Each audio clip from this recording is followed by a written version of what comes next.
One of the central principles of the European Union has always been free movement of workers within the EU. And that perhaps wasn't such a big issue at first, but in the last 15 years or so, it's led to perhaps what's the largest single inward migration into the UK in recorded history. And that means in turn that free movement is perhaps the most visible single aspect of EU membership for many people in this country.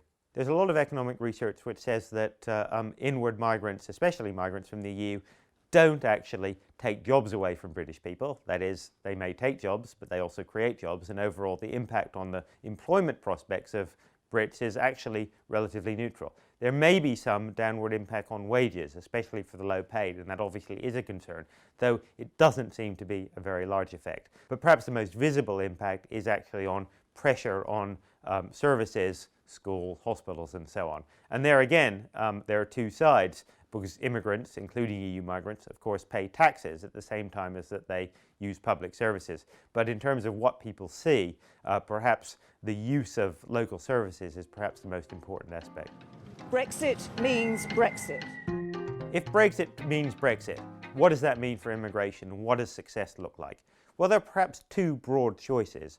One is to say, well, Brexit must mean, in some ways, a modification of free movement. So it must mean restrictions on free movement in some way or other. Unclear as to what those would be, but there is probably a trade-off between having restrictions on free movement on the one hand and our access to the single market more broadly another. That would be one way of looking at it, and I think that is the way that the government currently looks at it. An alternative, more radical way would be what many on the Vote Leave side proposed during the campaign, which is that we simply move to what they would call a non-discriminatory system, where we simply treat EU citizens the same as people coming from outside the EU, people who want to come and work here. That would be a very radical change indeed from the current system. Success for the economy would mean a system that continues to allow employers and businesses access to the workers they need, and indeed to the workers that the economy as a whole needs. But there will be trade-offs in getting to that. We will need to trade off the degree to which we want to take control over immigration policy and free movement of workers within the European Union with the economic needs of the UK. One detail which has been overlooked is the position of EU nationals who are already here. Most people want them to be allowed to stay, but the fact is, with no population register, no records of when people came or when they've left, actually putting this into practice is going to be an administrative and bureaucratic nightmare. What are the important trade-offs is likely to be what restrictions we can impose on free movement, and in return for that, what restrictions we would have to accept on our access to the single market.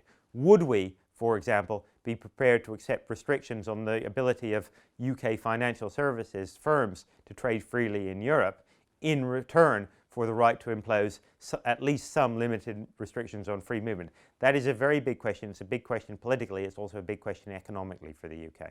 One buzzword that's been floating around a lot in the last couple of weeks has been something called the EA- approach. That's the European Economic Area approach, which is what Norway has at the moment, but minus. Minus meaning almost certainly minus full free movement, which is what Norway has with the EU at the moment, but also perhaps minus some of our access to the single market. It's unclear yet whether this is either politically or legally feasible, but if it is, it's a question of what sort of trade-offs we'd be prepared to accept. What are we willing to give up in terms of single market access in return for being allowed to put some restrictions on the free movement of workers?